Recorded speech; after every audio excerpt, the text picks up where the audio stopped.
Olá! Nesse episódio do Prós de Lavoura vamos falar sobre estratégias para prevenir e controlar doenças que mais ameaçam as lavouras de soja. Eu sou o Thiago Strobel, sou gerente comercial da Strobel Sementes e vou conversar com o pesquisador e consultor na Agrotechnic Research em Passo Fundo com ênfase em epidemiologia, resistência de fungos a fungicidas e controle químico de doenças em soja, milho e cereais de inverno, Carlos Alberto Forcellini. Seja muito bem-vindo ao nosso bate-papo. Eu gostaria que o senhor se apresentasse para o público que está nos ouvindo e nos assistindo nas nossas plataformas digitais. Obrigado, Thiago. É um privilégio poder participar com vocês e saudar a todos que nos acompanham. A minha vida profissional, eu me formei como engenheiro agrônomo há cerca de 41 anos atrás e trabalhei por 34 anos e meio na Universidade de Passo Fundo como professor e pesquisador nessa área de doenças de plantas. E desde 2018, juntamente com alguns colegas, nós tocamos então a Agrotechnic, que é uma empresa de pesquisa agrícola focada na questão de controle de doenças. Essa é a nossa área do conhecimento, onde nós atuamos mais fortemente, né? Certo. A gente está se preparando para uma safra de verão e cada ano temos adversidades climáticas diferentes e muitas vezes, fogem ao nosso controle. E conhecer cada vez mais as cultivares e os riscos que podem comprometer o potencial produtivo é essencial. As doenças, elas são um grande desafio cada safra. A incidência está diretamente relacionada às condições climáticas e o comportamento se modifica a cada ciclo. Como foi o cenário de doenças da safra 23-24? Foi bem diferente do que nós acompanhamos nos anos anteriores. Nós vínhamos de pelo menos uns 2 anos de pouca ocorrência de chuvas, então não foram anos assim de muita presença de algumas doenças, como a ferrugem asiática, por exemplo. Também as manchas foliares estiveram presentes, porém no nível intermediário. A gente observou um pouco mais a presença de oídio nas safras 21-22 e 22-23. O oídio, diferentemente das outras doenças, ele prefere ambientes mais secos, períodos de veranico, de estiagem, desde que não com temperaturas muito elevadas. Porém, nessa safra 23-24, nós tivemos, assim, para muitos lugares aqui do sul, mais de 1.000 milímetros durante o ciclo da soja. Então, houve uma mudança radical em relação ao que acontecia nos anos anteriores. Potencialmente, com essas chuvas aí, nós poderíamos observar uma grande quantidade de manchas foliares novamente presente na soja. Tem várias delas, tem a septoriose, hoje no sul também tem a mancha-alvo, tem a cercosporiose. Mas elas não ocorreram tanto por um motivo. O ambiente de chuva e o atraso nas semeaduras da soja que nós tivemos na boa parte do estado favoreceu muito a ocorrência precoce da ferrugem asiática, que é uma doença muito importante da soja, é a principal, mas que estava ausente nos 2 últimos anos. E essa ferrugem veio muito cedo, e ela acabou tomando conta da planta, e limitou a ocorrência das manchas foliares. Então dá para dizer que assim que essa última safra de soja, pelo atraso na semeadura da cultura, pela ocorrência de mais de 1.000 milímetros de chuva, proporcionou uma condição extremamente favorável para a presença da ferrugem. E ela dominou. Nos nossos experimentos, ela atingiu severidades de 80%. Nas lavouras, assim, foi uma dificuldade de controlar ela satisfatoriamente por conta dessa ocorrência precoce e muito intensa da doença. Então, basicamente, assim, dá para dizer que os principais danos, os principais prejuízos associados às doenças na cultura da soja na safra 23-24 foram ligados a essa ocorrência da ferrugem. Certo, professor. O senhor atribui assim a essa maior severidade da ferrugem a um inverno que nós tivemos menos frio, vamos dizer assim, no último que passou, não esse que estamos passando agora, pela ocorrência maior de plantas voluntárias no campo? Exato. Nós podemos sempre atrelar ou associar a ocorrência de uma doença ao clima da safra e o clima da entre-safra, né? O clima da safra tem que ser favorável para ela desde o início, né, como aconteceu no 23-24. Mas também o clima do inverno é muito importante, na medida em que o fungo permanece na soja voluntária que fica no campo, chamada soja guaxa, né? Então, o ano passado a gente não teve geadas fortes. Praticamente houve uma ausência de frio letal para a soja. Então, houve, de certo modo, uma perenização de plantas que... Nós tivemos um pouco de ferrugem na safrinha, na safra 22-23. Então, houve uma perenização dessa sobra de ferrugem na soja guaxa, o frio não eliminou. E nós tivemos aí um início de primavera com chuva e com a presença do fungo localmente. Quando isso acontece, tudo começa mais cedo. Não depende, por exemplo, que os esporos venham de outras regiões que plantam soja antes de nós, ou até mesmo do Paraguai, que tem, às vezes, um histórico de safrinha maior. Então também o inverno, como você bem colocou, fez uma diferença grande. Esse ano está sendo mais frio, então a gente imagina que boa parte dessa soja guaxa vai ser eliminada. Porém, alguns estudos que mostram que, dependendo da situação, se a planta de soja está no meio de uma aveia, de um trigo, de alguma outra cultura, ela, se for uma planta já um pouco mais adulta, ela pode tolerar até menos 5 graus. Então a gente imagina que em alguns locais, em algumas situações, haverá algum escape de plantas de soja que não vão morrer. E aí pode perenizar, pode fazer uma ponte para a ferrugem, né? Por isso sempre é importante a gente eliminar as plantas voluntárias, né, mesmo, não só esperar o frio, né? Exato, vamos fazer o controle. Esse manejo de inverno aí, na cultura de inverno, ou mesmo nas áreas que eventualmente tem pousio, né, é importante para a gente eliminar essas plantas aí. Como que o senhor vê, qual a expectativa para a safra 24-25 em relação a doenças na cultura? A gente imagina, Thiago, ter um cenário diferente, ter um balanço. Todo ano é diferente, mas a gente imagina ter um balanço das principais doenças da soja, porque, como eu disse antes, a ferrugem chegou em níveis de 80% na safra passada e as manchas e o ídio elas não passaram de 20%. Porque, de certo modo, a ferrugem ocupou os locais, a gente chama de sítios de infecção, as folhas têm espaço, né? Chamado de sítio de infecção, onde as doenças, os fungos podem ocupar. Como a ferrugem veio mais cedo, ela ocupou isso aí e praticamente não deu chance, né, para que as demais doenças evoluíssem. Esse ano a gente imagina ter ferrugem de novo, porém não tão cedo e não tão grave como observamos na safra passada. E assim acontecendo vai liberar espaço na folha para que os outros fungos possam ocupar. Então a gente está estabelecendo uma situação assim de uma ocorrência mista, tanto de ferrugem quanto de oídio e também de manchas foliares. E por sinalizar talvez uma situação não mais de El Niño, mas um ano intermediário até uma laninha fraca, vamos ter provavelmente de novo alguns veranicos, então o ídio gosta disso aí. Então a gente chama a atenção que provavelmente nós vamos ter esse trio presente na safra que vem, ferrugem, o ídio e novamente as manchas. Professor, a gente teve ocorrência de geadas, tem mais ondas de frio previstas, né? Não sabemos se vai acontecer. Isso ocorre um resfriamento maior do nosso solo e daí, consequentemente, uma implantação de lavouras em solos mais frios. Isso favorece a ocorrência de doenças de solo.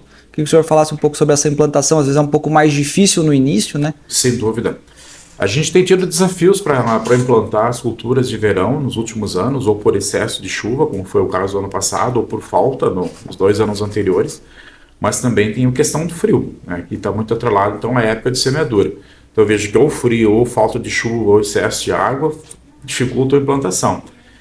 O frio qual é o problema maior que ele causa? Ele retarda os processos todos de germinação e emergência. Então a planta ou a semente fica mais tempo no solo exposta aos inimigos, né? Esse solo onde a gente coloca a semente é um leito de fungos esperando pela cultura ali, né? Então normalmente se atrasar esse processo nós estamos dando mais chance para eles poderem atacar. Então eventualmente a temperatura está muito baixa, sugere que é prudente, né, esperar um pouco mais que esse solo aqueça um pouco para a gente poder fazer a estabelecer a cultura.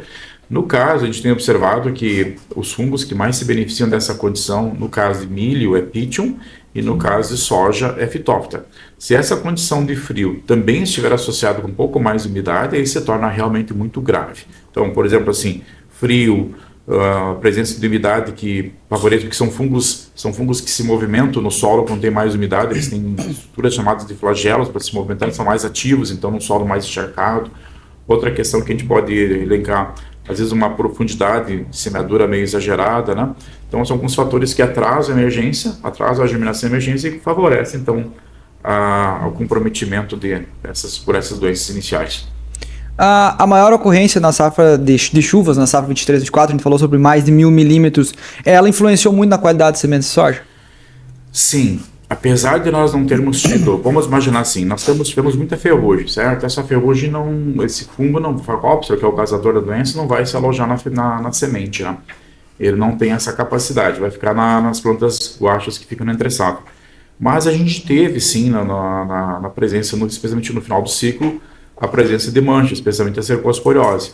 E esse fungo, ele fica tanto na semente, né, os outros fungos, né, como a cercosporiose, septoriose, da mancha-alvo, todos esses fungos da tracnose, tem pelo menos 4 doenças importantes ali, e esses fungos vão se alojar na semente e vão se alojar também na palhada. Então nós tivemos, assim, em alguns momentos, no final do ciclo, bastante chuva. Então houve uma infecção de fim de ciclo nos grãos ou nas sementes, né? E houve também uma situação de muita sobra na palhada. Então o que a gente pode dizer assim para quem nos ouve, né? Ficou uma palhada mais doente no campo, certo? Porque houve chuvas no final, especialmente nas situações em que a soja passou por aquelas chuvaradas de fim de abril, início de maio, né? Então ficou muito fungo na palhada, então nós vamos ter uma palha mais doente com esses fungos esperando pela cultura da soja. E também, especialmente para a semente, também houve uma incidência maior desses fungos. E eu diria assim, aí temos duas situações, né, Tiago? As colheitas feitas antes das chuvas de fim de abril, início de maio, e as colheitas feitas após, né? Então nós temos um divisor de águas gigantesco aí. Mas mesmo na primeira colheita, a gente teve essa situação de muitas sementes sendo infectadas. Então, resumindo tudo que nós falamos aqui, a resposta é de que essas chuvas todas favoreceram a maior incidência de fungos na semente. Certo, professor. A gente fala que essas doenças, a gente chama de doenças de final de ciclo, mas elas começam a ocorrer no início do ciclo, né? É importante alertar o produtor que o manejo ele começa lá no início, lá na zero, né? Exato. Antes não dá para deixar para o fim, né? Esse Exato. Tipo de controle, né? Na verdade, assim, nossa primeira estratégia de controle de doença é usar uma boa semente bem tratada, né? Para ter sanidade, para ter vigor, né? Para não introduzir mais inimigos na lavoura. E esse tratamento faz um papel belíssimo, né? Super importante, né? Porém, a gente sabe que com as ferramentas que nós temos hoje, esse tratamento ele tem um tempo de proteção ali, vamos assumir em torno de 2 semanas, 15 dias. Após esse período, libera a entrada desses fungos na planta. Então, nós temos ali pelo menos 4 ou 5 fungos importantes no solo, que tem a oportunidade de se estabelecer ali. E além desses, nós podemos ter alguma soja guaxa por perto que tem ferrugem ou ídio, né? Então, todos eles, mas especialmente os que estão no solo, se aproveitam dessa oportunidade. Então, aí todas as doenças de final de ciclo, as outras manchas, aproveitam essa janela aberta aí para entrar na planta. Se a gente considerar que uma primeira aplicação de fungicida tradicionalmente vem no pré-fechamento das entrelinhas, isso dá mais ou menos 40, 45 dias para lavouras de soja aqui plantadas a 45, 50 centímetros de espaçamento, nós vamos ter pelo menos 30 dias sem nada protegendo a planta, que é essa oportunidade que eles têm. Então, como tu falaste, né, esses fungos que vão ocorrer em momentos posteriores na planta, eles entram mais cedo, eles entram nessa janela aí. E é por isso que esse tratamento, que a gente chama de aplicação zero, hoje nós já consideramos uma aplicação número 1, porque ela faz uma diferença muito importante, ela vem trazendo benefícios significativos. Então, a gente pode considerar, assim, uma média de 4 sacos por hectare de resposta com essa aplicação. Esse ano, como teve ferrugem, essa resposta passou de 7, devido à presença também da ferrugem nesse momento. Imagina a importância, né? Imagina 7 sacos dentro de um contexto, às vezes é muita diferença, né? Quais são as maiores preocupações com relação à qualidade de sementes para a safra 24-25? Uma preocupação que a gente tem, comentamos um pouquinho antes, é que como choveu bastante em alguns momentos, especialmente no fim do ciclo, houve atrasos em colheita, e cada dia que fica mais, a planta fica no campo a mais, vai aumentando o número a incidência de fungo de semente aumenta rapidamente, né? Então nós temos essa preocupação de que em alguns casos, provavelmente houve uma infecção de fim de ciclo muito intensa, por parte de cercóspora, de coletóptero, esses fungos aí que são causadores de manchas foliares na soja, e antracnose. Então isso é um ponto, e especialmente em algumas lavouras que foram colhidas depois das chuvas, né? Então a preocupação que a gente tem em Passo Produtor é o seguinte: procurar a melhor semente possível para esse ano, fazer o melhor tratamento, já comprar uma semente com um bom tratamento, né? Para que ele possa ter levar em consideração que a semente que vai estar sendo usada esse ano, por contingência do clima que nós tivemos na safra, ela carrega mais inimigos dentro de si, então precisa que se escolha um bom lote, uma boa semente, uma boa procedência e que o tratamento seja o melhor possível. Certo. A gente falava antes nos bastidores, inclusive, que a queda de produtividade ela é vertiginosa entre uma planta que nasce no dia 5 para o dia 10, por exemplo, né, dentro do mesmo espaço mesma lavoura, né? Nós particularmente fazemos análises patológicas nos nossos lotes para ter um pouco mais de segurança antes da expedição, para a gente saber com o que a gente está lidando e ter esse controle, né? Eu queria que o senhor falasse um pouco sobre como que é a importância de uma semente bem tratada, de um tratamento de sementes, a fim da gente blindar toda essa qualidade da semente, né? Porque muitas vezes a gente tem uma semente de alto padrão e vai para o campo, se não tiver bem tratada, vai ser atacada por diversos fungos, sim, vai enfrentar uma situação muito difícil, por mais vigorosa que seja, vai acabar perdendo talvez stand, né? E vigor até a emergência, até formar uma planta. A gente tem, assim, não muito recentemente, mas assim, de vários estudos, tempo da Universidade Passo Fundo ainda, na disciplina de patologia de semente, tinha vários trabalhos, né? Você tem muitas vezes você pega uma mesma semente, né? Uma mesma semente, um mesmo lote, com e sem tratamento, você tem primeiro uma diferença de sanidade. Se você tem uma semente não tratada ou com tratamento inadequado, você pode ter 100% de incidência de fungos. Vários fungos que são nocivos para a cultura da soja, certo? E uma semente bem tratada, você pode ter zero. Então, a primeira grande diferença que tem é na sanidade, né? Imagina você começar uma lavoura com uma semente com uma sanidade baixa, né? Com alta incidência de fungos, e outra com uma sanidade fantástica, né? Então, a primeira diferença está aí. Nós vamos iniciar com plantas mais sadias ou plantas mais doentes. Outro ponto está no vigor. A diferença gigantesca que existe no vigor das plântulas de soja, das plantinhas jovens, logo no início. Esse vigor, a gente às vezes não percebe. Ele existe na parte aérea, dá para perceber isso aí, mas ele é maior no sistema radicular, que está abaixo do solo, a gente não percebe. Então, eu diria assim, trabalhar com uma boa semente, um bom tratamento, primeiro, arranca com mais sanidade, segundo, arranca com mais vigor. E a diferença no potencial da planta chega a ser de 3-1, muitas vezes, entre aquela que teve uma boa sanidade, um bom tratamento, né, que iniciou com bom vigor, comparado com aquela que, eventualmente, o tratamento não foi mais adequado. Então, a qualidade do tratamento é fundamental. Isso falando só de fungicida. Quando você começa a analisar também outros aspectos, inseticida, outras questões, é mais importante ainda. Certo, professor, a gente falou um pouco antes sobre manchas. Existe algum trabalho, alguma coisa de quanto que elas comprometem assim, a qualidade das sementes em termos de incidência, de severidade dentro de um lote, dentro de um campo? Assim, existe um pouco mais de trabalho em cima da mancha púrpura, da cercosporiose, né, por conta que ela é a doença que predomina, né, muitas vezes num lote, o fungo que predomina no lote de sementes. Antigamente havia algumas discussões se ela iria comprometer ou não a qualidade fisiológica. E existem inclusive alguns trabalhos anteriores, no passado, que mostravam que não. Ou seja, você pegar uma semente com pouca mancha púrpura ou com mais mancha púrpura não teria diferença na germinação. Pelo menos nessa questão. E alguns observavam alguma diferença no vigor. Só que tem trabalhos mais recentes que exploraram um pouco mais essa questão e mostram que a presença um nível maior de incidência de fungo na semente, o número maior de sementes infectadas, até uma presença maior de mancha púrpura, visivelmente, compromete sim a questão da germinação, mas especialmente o vigor inicial. Então, assim, à luz dos conhecimentos que se tem, a presença desses fungos sim está comprometendo a qualidade fisiológica da semente. Bom, aí a importância de um tratamento robusto também em termos de controle de manchas, né? Não apenas de ferrugem, mas sim manchas de todo o complexo. Né? E um ponto importante você destacar, Thiago, que nós não temos resistência para esses fungos nas variedades de soja, nós temos diferenças de suscetibilidade. Por exemplo, eu tenho visto assim, coleções de variedades de soja, muitas vezes assim com inúmeras cultivares, assim, às vezes mais de 50 cultivares, e quando você analisa ali a severidade, você vê assim, que mais de 90% delas mostram um nível de suscetibilidade alto, ou médio, pelo menos médio. Então, para essas doenças, a gente não pode contar muito com resistência da planta. Certo. Nós temos que trabalhar com material bom e bem tratado.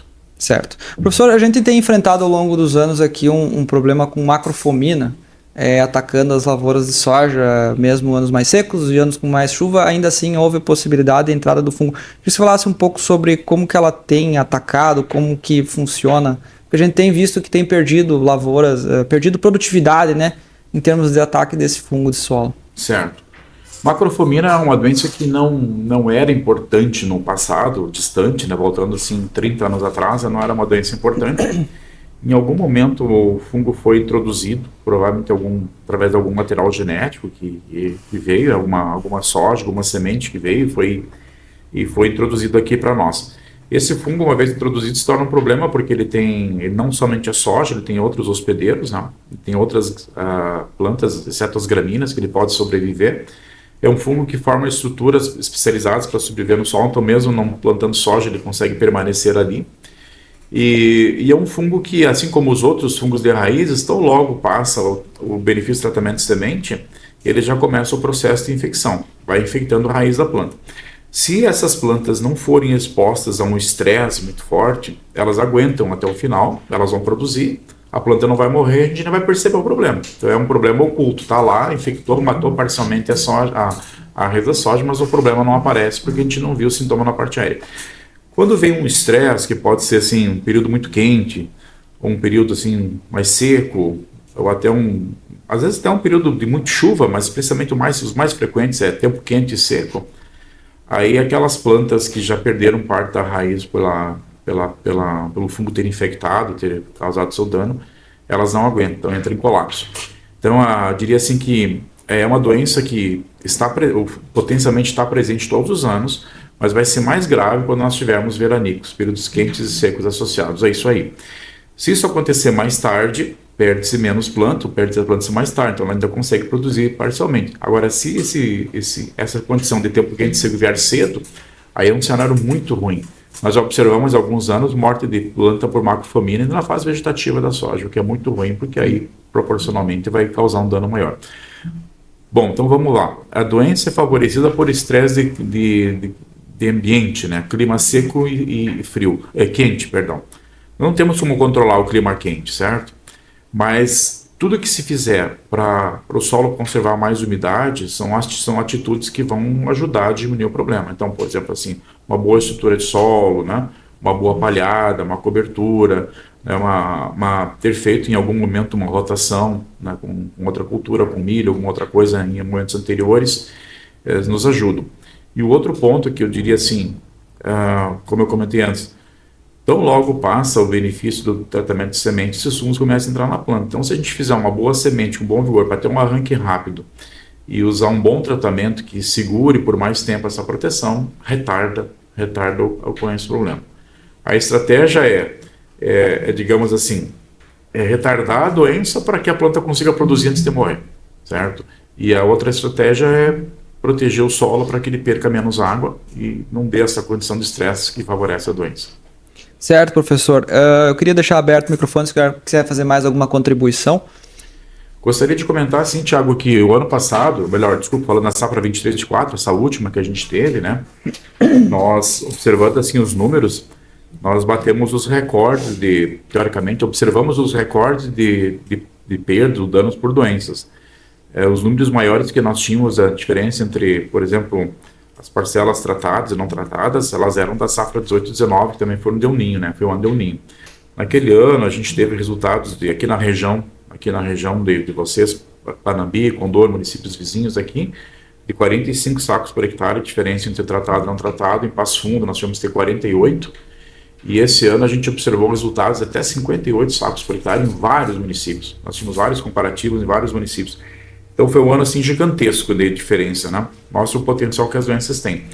Só que agora a gente vai para uma safra, que é a 24/25, em que talvez a gente tenha menos ferrugem, um balanço entre mancha e oídio, e fica aquela expectativa, qual é o potencial dessas doenças? Então é sempre bom olhar para trás, olhar o histórico de anos parecidos, né, que a gente teve uma situação como essa. E aí, se eu olhar, por exemplo, 21/22, que teve uma característica assim, a gente teve, assim, para vários municípios e várias cultivares que nós rodamos os trabalhos aquele ano, diferenças que variaram de 20 a 30 sacos por hectare. Então, a expectativa é que, de novo, nós tenhamos um nível de dano tão elevado como foi em 23/24, mas um patamar aí de trabalhar com essa expectativa de 25 sacos por hectare de diferença, né, média, o que significa que fazer um bom manejo para essa safra, começando com uma boa semente, bem tratado, com aplicações cedo, né, com intervalo seguro e procurando usar os melhores fungicidas, vai ser novamente um manejo importante. Muito bem, professor, eu queria agradecer a sua participação em nome da Strobel Sementes, agradecer a participação no nosso podcast. Nós ficamos muito orgulhosos de poder ter você aqui conosco. E vamos chegando então ao fim do nosso episódio do podcast Prosa de Lavoura.